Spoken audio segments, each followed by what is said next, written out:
Hello students, how are you? I hope you all are fine.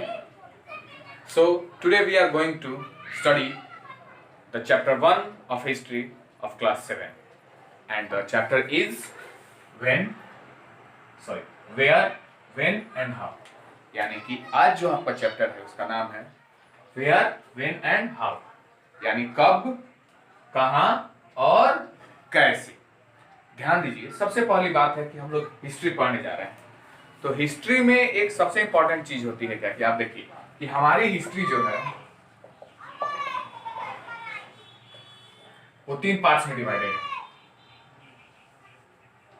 सबसे पहले आता है एंशिएंट, फिर मिडिवल और फिर आता है मॉडर्न।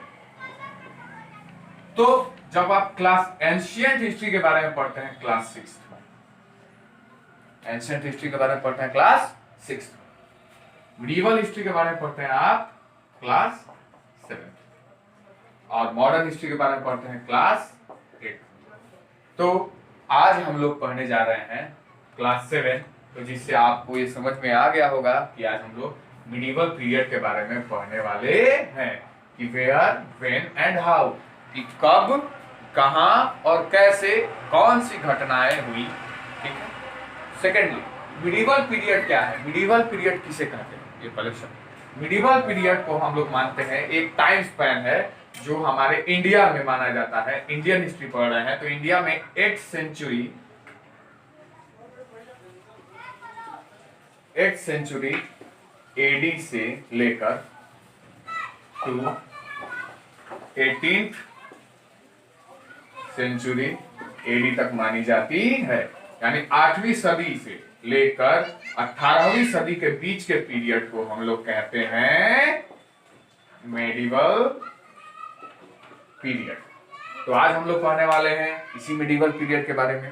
तो ये सेंचुरीज में है, लेकिन एग्जैक्ट आप देखिए तो एग्जैक्ट टाइमिंग कुछ यूं है, 712 एडी से लेकर 1757 एडी तक ये एग्जैक्ट टाइमिंग है कि 712 एडी से लेकर 1757 एडी तक हमारा मिडिवल पीरियड चलता है। तो आज हम लोग इसी के बारे में चर्चा करने वाले हैं। चलिए, तो इसके लिए थोड़ा इसमें से कुछ खास तो लिखने को है नहीं, लेकिन जो है उसे आप एक बार उतारिए।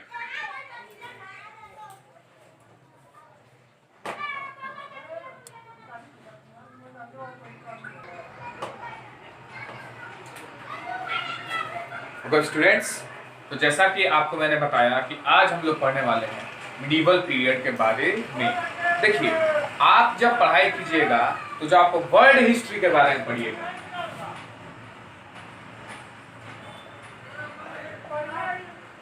जब वर्ल्ड हिस्ट्री के बारे में पढ़िएगा तो जो टाइम स्पेन है वो कुछ यूं आएगा, 5th सेंचुरी एडी से शुरू है, फ्रॉम 5th सेंचुरी एडी। यानी वर्ल्ड हिस्ट्री के अकॉर्डिंग या फिर यूरोपियन हिस्ट्री के अकॉर्डिंग मिडिवल पीरियड शुरू हो गया था 5th सेंचुरी से ही। लेकिन जब हम इंडियन हिस्ट्री पढ़ते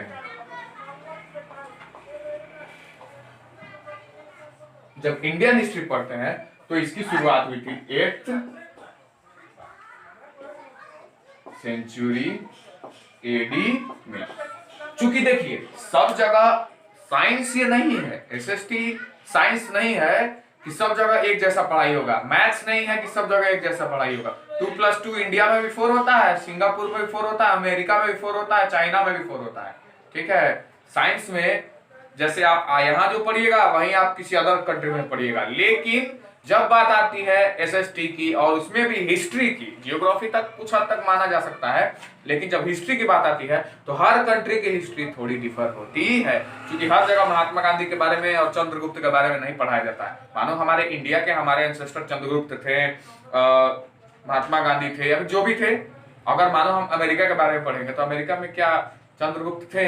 नहीं। यूरोप में क्या चंद्रगुप्त थे? नहीं थे।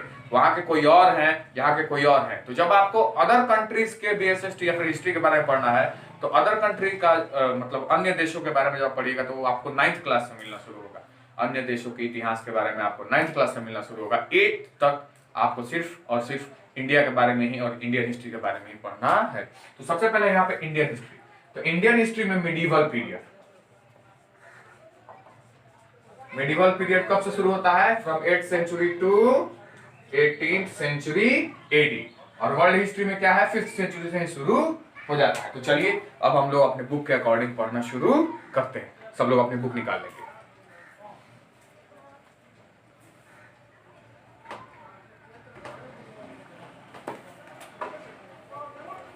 सो स्टूडेंट्स, तो आपके जैसे बुक में मेंशन है, सबसे पहले तो ऊपर का हम लोग पैराग्राफ नहीं पढ़ेंगे, बाकी आगे पढ़ते हैं। The history of the world can be divided into 3 broad periods, यानी कि फिर से एक बार सुन लीजिए। The history of the world is divided into 3 broad periods, यानी कि पूरे वर्ल्ड की हिस्ट्री को 3 बड़े बड़े भागों में बांट रखा गया है, 3 अलग अलग भागों में क्लासिफाई करके रखा गया है। वो 3 अलग अलग भाग कौन कौन से हैं? एंशिएंट, मिडीवल और मॉडर्न। कौन कौन से हैं? एंशिएंट, मिडीवल और modern. Each of this period covers many centuries, और हर पीरियड, चाहे वो एंशिएंट पीरियड हो, मिडीवल पीरियड हो या मॉडर्न पीरियड हो, वो 1 दिन 2 दिन 1 साल 2 साल नहीं, वो सैकड़ों सालों के टाइम स्पैन को एक पीरियड में रखा गया है। तो बात यही है कि अगर मानिए कहीं पे अगर मिडीवल पीरियड पहले, जैसे मैंने बताया, एज एग्जांपल ले लीजिए, यहाँ पे देखिए लिखा हुआ है, for example the medieval period began around the 5th century AD in Europe, but around the 18th century AD to 18th century AD in India. यानी कि बोल क्या रहा है इसके अकॉर्डिंग एग्जांपल के रूप में कि मिडीवल पीरियड की जो हम बात कर रहे हैं, तो मिडीवल पीरियड इंडिया में 8th सेंचुरी में शुरू हुआ और 18th सेंचुरी तक चला, लेकिन जब बात आती यूरोप की, तो मिडीवल पीरियड यूरोप में 5th सेंचुरी में ही शुरू हो चुका था। यानी हमसे, भारत से 300 साल पहले ही यूरोप में मिडीवल पीरियड की शुरुआत हो चुकी थी। तो इसी प्रकार से हर जगह जो क्लासिफिकेशन होता है वो एक समान नहीं होता है। सेकेंडली, अब हम लोग जानेंगे कि आखिर किस बेसिस पे हमारे इंडिया के मिडीवल पीरियड को क्लासिफाई किया गया है। चलिए इसके बारे में हम लोग जानते हैं, ध्यान दीजिएगा। आप लोग इस अपने बुक के पैराग्राफ को तो पढ़ ही लिए, अब ध्यान दीजिए, हम एग्जैक्ट टाइमिंग पे आते हैं। एग्जैक्ट टाइमिंग क्या है मिडीवल पीरियड की शुरुआत की? तो वो है 712 एडी, और ये एंड कब तक होता है? 1757।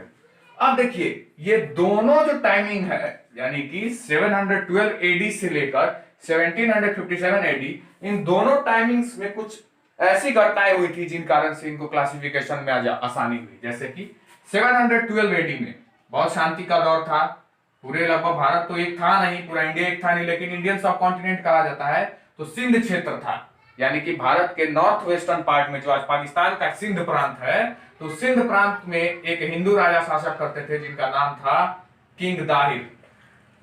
किंग दाहिर सिंध प्रांत के रूलर थे। कहां के रूलर थे ये? सिंध के।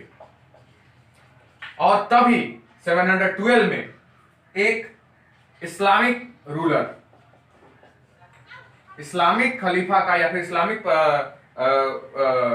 खलीफा का एक शागिर्द, उसने क्या किया? अपनी टोली के साथ किंग दाहिर पे आक्रमण कर दिया। किंग दाहिर पे क्या कर दिया? आक्रमण कर दिया। तो जो जिस व्यक्ति ने 712 एडी में सिंध पे अटैक किया था उसका नाम था मोहम्मद बिन कासिम। क्या नाम था उसका? मोहम्मद बिन कासिम।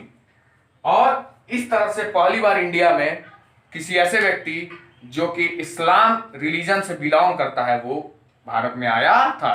तो एक तरह से जब उसने किंग दाहिर को हरा दिया और सिंध को एक्वायर कर लिया, तो भारत में पहली बार इस्लामिक कल्चर की शुरुआत हुई, यानी भारत में पहली बार इस्लामी संस्कृति की शुरुआत हुई। उसके बाद तो इस तरह से हुआ क्या? तो हम लोग इसको चेंज के रूप में मानते हैं, क्योंकि कल्चर में चेंज हुआ, लाइफस्टाइल में बहुत लोग का चेंज हुआ। धीरे धीरे करते करते मोहम्मद बिन कासिम के बाद उसके बाद बहुत सारे ऐसे रूलर्स हैं जिन्होंने कई बार आक्रमण किया, जैसे कि मोहम्मद गोरी आया, महमूद ऑफ गजनवी आया। उसके बाद दिल्ली सल्तनत की स्थापना हुई, दिल्ली सल्तनत बीती तो 1526 में मुगल्स आ गए। उसके बाद बहुत ऐसे हमारे यहाँ ज्यादातर जो समय बीता उसमें, उसके बाद 712 एडी से लेकर लगभग 1757 एडी तक हमारे यहाँ इस्लामिक शासन रहा, यानी कि जो भी रूल था वो मुस्लिम रूल था, मुस्लिम राजाओं के द्वारा हमारे यहाँ शासन होता था। उसी में द ग्रेट अकबर हुए, जो कि बहुत ही जिन्होंने एक नया धर्म ही शुरू कर दिया जिसका नाम था ऐन अकबर, नहीं सॉरी, ऐन अकबर नहीं था उसका, दीन इलाही नाम था उस रिलीजन का, जिसमें क्या कहा गया था कि सभी धर्म बराबर हैं, कोई छोटा नहीं है कोई बड़ा नहीं है, लेकिन वो धर्म ज्यादा सक्सेसफुल नहीं हो पाया। अब बताइए, तो हम लोगों ने 712 में कल्चर का चेंज आया, संस्कृति में चेंज आया, क्यों? क्योंकि पहली बार कोई इस्लामिक व्यक्ति जिसका नाम था मोहम्मद बिन कासिम, वो इंडिया में एंटर किया। तो फिर 1757 में ऐसी क्या घटना हुई थी जिसके अकॉर्डिंग हम लोगों ने मान लिया कि हाँ अब यहां से हम लोग मॉडर्न पीरियड में घुस गए? तो ध्यान दीजिए, ध्यान दीजिए स्टूडेंट्स, हुआ यह था कि 1757 में रॉबर्ट क्लाइव की अध्यक्षता में ईस्ट इंडिया कंपनी काम कर रही थी।